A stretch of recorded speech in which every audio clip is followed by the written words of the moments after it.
अस्सलाम वालेकुम। पिछले महीने एक ऑर्डिनेंस पास हुई। उस ऑर्डिनेंस के तहत पाकिस्तान के 2 आइलैंड्स चाइना के पास जा रहे हैं। अभी तक ये बात कंफर्म नहीं है कि वो आइलैंड सेल हो रहे हैं या वो चाइना को गिफ्ट किए जा रहे हैं या वो लीज पर दिए जा रहे हैं। लेकिन ऐसा करने से पाकिस्तान के लिए क्या क्या ख़तरात हैं और इससे पाकिस्तान को क्या क्या फ़वाइद हो सकते हैं, ऑर्डिनेंस के अंदर क्या क्या लिखा है, इसको भी जानेंगे। और साथ ये भी जानेंगे कि इस टाइम चाइना दुनिया भर के आइलैंड्स पर इतना ज़्यादा इन्वॉल्व क्यों हो रहा है, क्यों उनको लेने की बात कर रहा है। देखा जाए तो ये चाइना के कुछ स्लो स्टेप्स हैं फॉर समथिंग मेजर। फ्यूचर में कुछ नया होने जा रहा है जो कि उसको प्लान करके बैठा है। इन सब चीज़ों को आज के लेक्चर में जानेंगे। आरिफ अलवी जो कि प्रेसिडेंट ऑफ पाकिस्तान है, उन्होंने इस ऑर्डिनेंस को पास किया जिसको कहा जाता है Pakistan island development authority means पीडा। इस ऑर्डिनेंस के अंदर क्या लिखा है वो तो बाद में जानेंगे, लेकिन इस ऑर्डिनेंस के तहत पाकिस्तान का जो मैप है उसको पहले देख के समझते हैं कि कौन से आइलैंड्स हैं और वो कहाँ पर मौजूद हैं। यह है हमारा पाकिस्तान और पाकिस्तान के साउथ में एक प्रोविंस हमारा जिसको कहा जाता है सिंध। सिंध के भी बिल्कुल साउथ में 2 आइलैंड्स मौजूद हैं जिनमें एक का नाम बंडल आइलैंड्स है और दूसरे का नाम बुड्डू आइलैंड्स है। इन दोनों आइलैंड्स को ट्विन आइलैंड्स कहा जाता है और यही वो 2 आइलैंड्स हैं जो कि इस टाइम चाइना को दिए जा रहे हैं। ऐसा करने से स्टेट गवर्नमेंट मींस जो सिंध की गवर्नमेंट है उसके दरमियान में और फेडरल गवर्नमेंट के दरमियान में एक कॉन्फ्लिक्ट सा आ गया।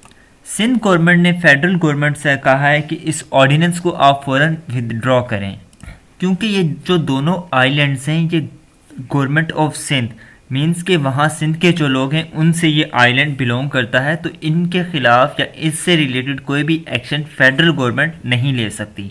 और इसमें सिंध गवर्नमेंट के जो अभी पाकिस्तान पीपल्स पार्टी के चेयरमैन हैं बिलावल भुट्टो ज़रदारी, उन्होंने भी एक ट्वीट किया है और काफ़ी सख्त ट्वीट है जिसमें उन्होंने ये कहा है कि जो भी पीटीआई गवर्नमेंट जो कि फेडरल गवर्नमेंट की तरफ से ऑर्डिनेंस पास हुई है वो ऐसे ही है जैसे कि कश्मीर को मोदी ने इलीगल रखा हुआ है।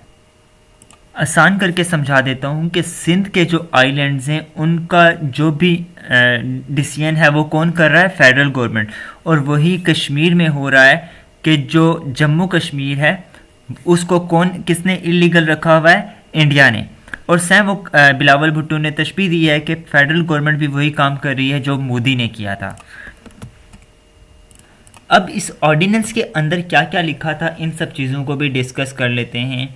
उससे पहले ये जान लें कि फेडरल गवर्नमेंट जो इस टाइम पाकिस्तान के अंदर गवर्नमेंट है वो पीटीआई की है और पीटीआई के चेयरमैन है इमरान खान और ये इस टाइम पाकिस्तान के प्राइम मिनिस्टर हैं।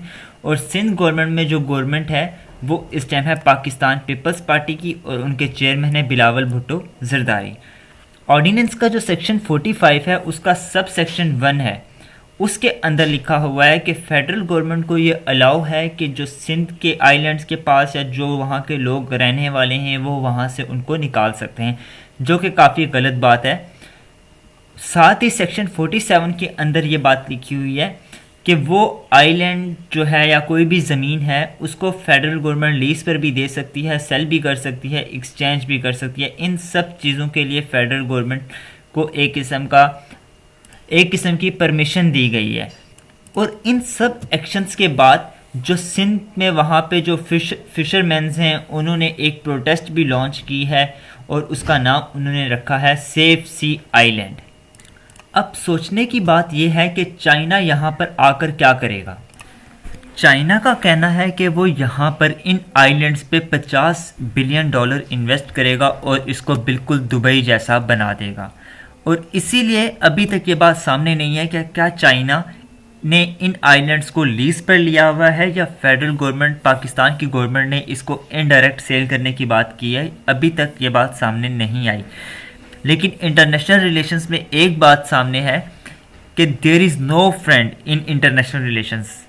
और अभी यहाँ पर देखा जाए तो पाकिस्तान और चाइना का अलाय का ये दोनों काफ़ी क्लोज अलाय, लेकिन सिर्फ स्टेट इंटरेस्ट के लिए, क्योंकि आईआर में कोई भी परमानेंट फ्रेंड नहीं होता।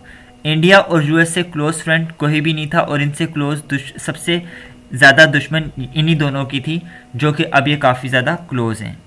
और ये फर्स्ट टाइम पाकिस्तान ने अपनी कोई लैंड चाइना को नहीं दी। इससे पहले भी 64 में पाकिस्तान ने अपनी सक्खम की जो पूरी वैली थी वो चाइना को गिफ्ट में दे दी थी, जिसकी सही प्रोनाउंसिएशन शख्सगम वैली था। ये बिल्कुल नॉर्थ पे थी कश्मीर के ऊपर, जो कि चाइना ने ली। और उसके बाद अब जो साउथ में है, सिंध प्रोविंस के साउथ में जो दोनों आइलैंड्स हैं वो, और इसके बाद इससे पहले भी सी पैक के थ्रू काफ़ी ज़्यादा लैंड हमारी चाइना के पास गई है। अब थ्रेट्स की और अपॉर्चुनिटीज़ की बात करते हैं कि क्या क्या बेनिफिट हो सकते हैं पाकिस्तान को।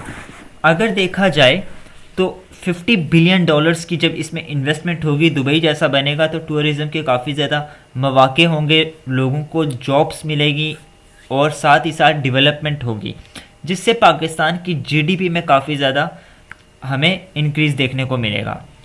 अब पाकिस्तान का जो मैप देखा जाए, उसके नेबर पे जो हमारा नेबरिंग कंट्री है इंडिया, जो कि हमारे लिए एक दुश्मन से कम नहीं है, उसके लिए काफ़ी ज़्यादा ख़तरा है और ये हमारे लिए काफ़ी ज़्यादा बेनिफिशियल है।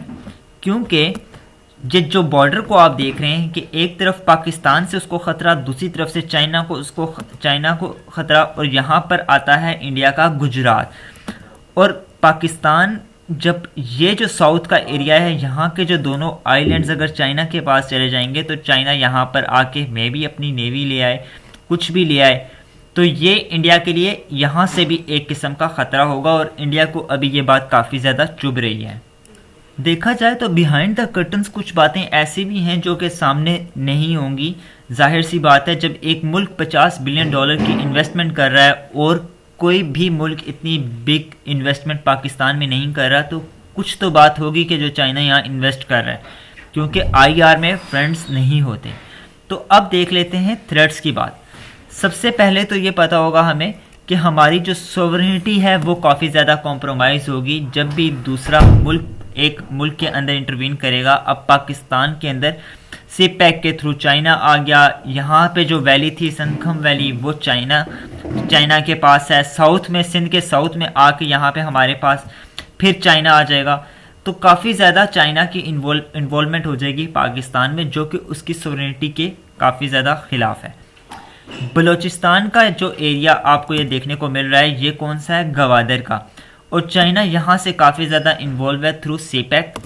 फिर अभी ये वाला एरिया देख लें जो कि किसके पास है, चाइना आ जाएगा यहाँ पे।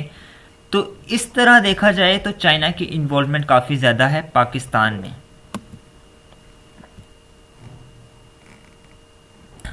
अब चाइना का थोड़ा सा फ्यूचर जान लेते हैं कि इसने कहाँ कहाँ पर कैसे आइलैंड्स को लिया। जैसे कि सबको पता है कि श्रीलंका का जो हम्बनटोटा पोर्ट था उसमें वो भी चाइना के पास 99 ईयर्स लीज पे है, क्योंकि श्रीलंका की जो गवर्नमेंट थी वो उसको इतनी पेमेंट नहीं दे सकती थी। और यही केस अभी चाइना ने पाकिस्तान को भी इसी ट्रैप में फंसाने के लिए सी पैक और बाकी ममालिक में एक अपने फ़ायदे के लिए एक कनेक्शन बिल्ड किया है, बेल्ट रोड इनिशिएटिव को अनाउंस किया है। फिर देखा जाए तो कुछ महीने पहले चाइना की इन्वॉल्वमेंट थी ऑस्ट्रेलियन आइलैंड्स पर। ऑस्ट्रेलिया कहाँ पर है और चाइना कहाँ पे है? और ऑस्ट्रेलिया का आइलैंड टोलंगी, जो कि स्ट्रैटेजिकल लोकेशन के लिहाज से काफ़ी ज़्यादा इम्पोर्टेंट है। और ऑस्ट्रेलिया अभी यही कह रहा है कि वो चाइना हमारे लिए ख़तरा बना हुआ है, कि चाइना ने टोलंगी आइलैंड्स जो ऑस्ट्रेलिया के पास के आइलैंड्स हैं वहाँ पर भी काफ़ी ज़्यादा इन्वेस्टमेंट कर रहा है और उनको परचेज़ करने की बात कर रहा है। फिर पाकिस्तान में सी पैक को आप देख लें, फिर चाइना की डेप्ट ट्रैप पॉलिसीज़ को देख लें कि कैसे चाइना लोगों को लोन देता है, इजी लोन देता है, आइलैंड्स बनाता है, वहाँ पर डेवलपमेंट करता है, लेकिन वो ममालिक जब पे नहीं कर सकते तो वो चाइना उनको लीज पर दे देता है। जैसे कि हम्बनटोटा पोर्ट का केस था 99 ईयर्स के लिए, जो भी चाइना के पास है। होप सो ये लेक्चर आपको इन्फॉर्मेटिव लगा होगा। Thank you for watching. I really appreciate your time. Allah Hafiz.